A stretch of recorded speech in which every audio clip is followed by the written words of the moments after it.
Hello বন্ধুরা, welcome back to my Rina Ganguly kitchen. আমার চ্যানেলে তোমাদের সবাইকে অনেক অনেক স্বাগত। চলে এসো দেখাই আজ আমি কি বানাবো। আজকের আমার রেসিপি হচ্ছে মটন কষা। মটন কষা করার জন্য আমি এখানে 500 মটন নিয়ে নিয়েছি। এখানে 4 পিস আলু খোসা ছাড়িয়ে টুকরো করে ধুয়ে নিয়েছি। একটা টমেটো নিয়েছি, এইভাবে কেটে নিয়েছি। এখানে পেঁয়াজ কুচিয়ে নিয়েছি, নুন নিয়েছি, এখানে অল্প চিনি, এখানে হলুদ গুঁড়ো, এখানে টক দই, লঙ্কা গুঁড়ো নিয়েছি, জিরে আর ধনে 1 চামচ করে 2 চামচ নিয়েছি, আদা রসুন বাটার পেস্ট, এখানে গুঁড়ো গরম মশলা নিয়েছি, আর এখানে নিয়েছি ফোড়ন দেওয়ার জন্য কিছুটা ছোটো এলাচ। এই দিয়ে আমি আজকে মটন কষাটা বানিয়ে নেব। প্রথমে আমি মটনটা ম্যারিনেট করে নেব। এতে প্রথমে দেব পেঁয়াজ কুচো, এবার দেব হলুদ, দেব লঙ্কার গুঁড়ো, দেব জিরে আর ধনে, দেব আদা রসুন বাটার পেস্ট,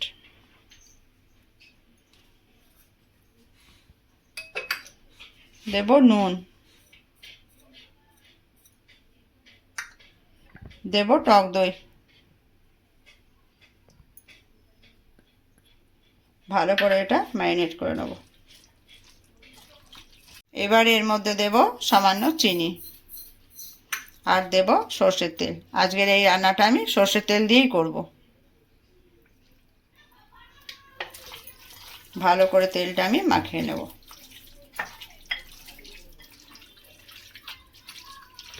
এবার ম্যারিনেট করা মাংসটা আমি 1 ঘন্টা এইভাবে রেখে দেবো। আমি একটা কড়া বসিয়ে দিয়েছি গ্যাসে, সর্ষের তেল নিয়ে নিয়েছি। তেলটা আমার গরম হয়ে গেছে। এতে আমি আলুটা ভেজে নেব। এই যে আলুগুলো ছেড়ে দেবো।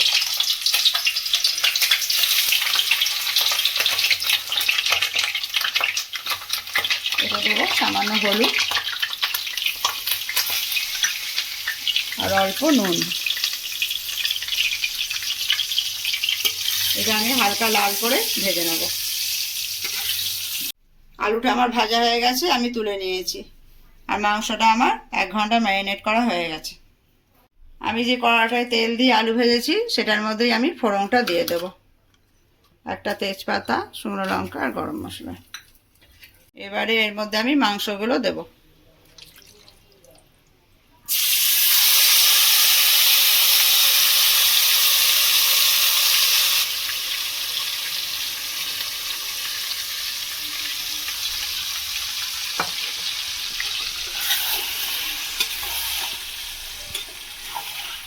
মাংসটা আমি 10 মিনিট মতন কষিয়ে নেব এইভাবে।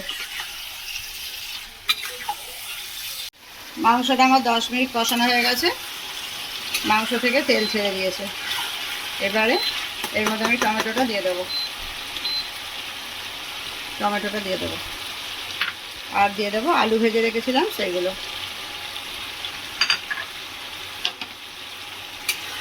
এটা একটু নেড়ে নেব।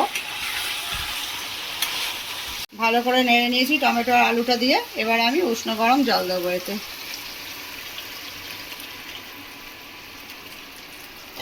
আবার আমি ভালো করে এটাকে নেড়ে দেবো। এবার এটা আমি 30 মিনিটের জন্য চাপা দিয়ে ফুটতে দেবো। 30 মিনিট হয়ে গেছে। এবার ঢাকাটা আমি খুলে দেখব কি পজিশনে আছে। এই যে এই অবস্থায় আছে। এটা একটু নেড়ে নেব। মাংসটা আমার ভালোই কষানো হয়ে গেছে। এবার এতে 1 চামচ আমি ঘি দিয়ে দেব।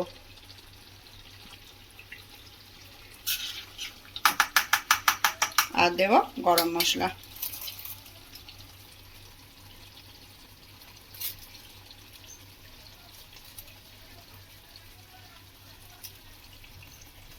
এই আমার মটন কষা রেডি হয়ে গেছে।